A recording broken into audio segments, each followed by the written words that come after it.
Ziglar. Inspiring true performance. Let me share with you a true story out of my notebook of life. A number of years ago, got an incredible letter from a gentleman in Toronto with a substantial check in it. He said, my friend Steve Walker is following the wrong role model. He's working himself to death. His family is falling apart. His health is in danger. And he's modeling himself out of his boss. And he trusts you and respects you. If you will give us 1 hour, I will fly him to Dallas and give you this check.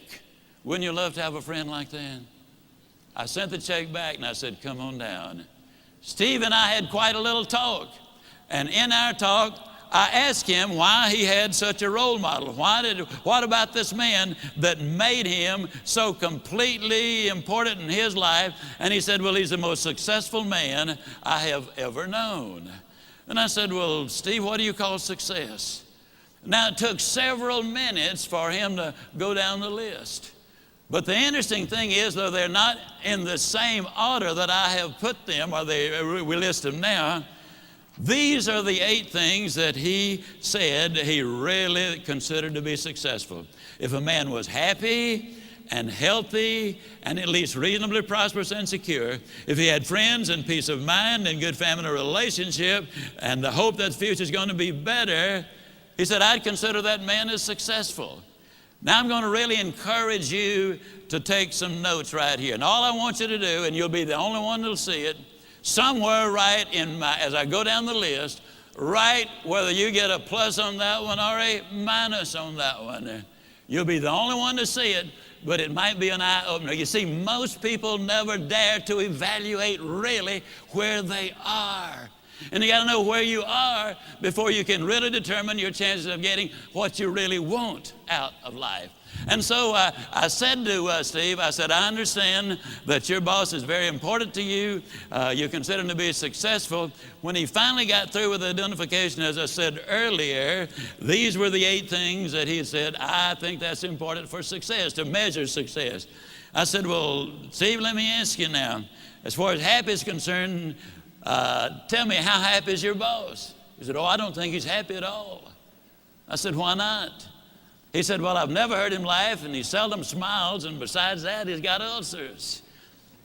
I said, well, do I give him a plus or a minus? He said, oh, you give him a minus. Please grade yourself as we go. This is so important for you. Then I said, that also tells me something about his health if he's got those ulcers. Do I give him a plus or a minus? He said, you give him a minus.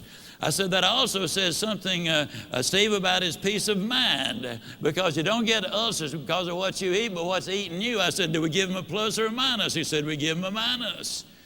I said, Steve, I've asked you one question about what success is, what balance is, what's important to you. One question, and your boss comes up with 3 minuses. I said, tell me how prosperous he is. He said, man, he's got money running out of his ears, and he's getting more every day. I said, we give him a plus on that one, don't we? He said, we sure do. I said, how secure is your boss? He said, well, he's as secure as money can make you. And I said, well, Steve, let me ask you, did you read where 2 billionaire brothers here in Dallas went bankrupt? I said, how does your boss compare? Oh, man, he doesn't have that kind of money. Did you read where our ex-governor was worth $100 million at one point? He's now bankrupt. How does your boss compare? Oh, he doesn't have that kind of money. Now, understand, Steve equated security with corporate position and bucks in the bank. So I said, well, Steve, let me ask you, would we give your boss a plus or a minus or just a question mark on that? He said, let's be generous and give him a question mark. I said, how many friends does your boss have? I hope you're marking these for you. How many friends, real friends, does your boss have? He said, I don't think he's got any. I'm not his friend. I just happen to admire the guy. To tell you the truth, he's somewhat of a jerk. And I said, okay, we give him a minus on that one.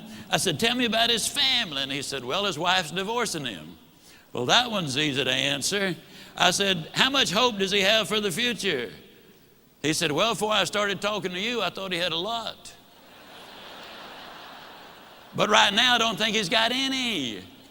Why did that statement come forth? Because for the first time, he had evaluated it. That's what we need to do. Evaluate where we are. Are we investing our time properly, using our resources properly? What will the end results be? Well, then I said to Steve when that was over, we give him the minus there. I said, Steve, of the 8 things that you consider marks of success, he gets 1, 2, 3, 4, 5, 6 minuses. He gets 1 plus and 1 question mark.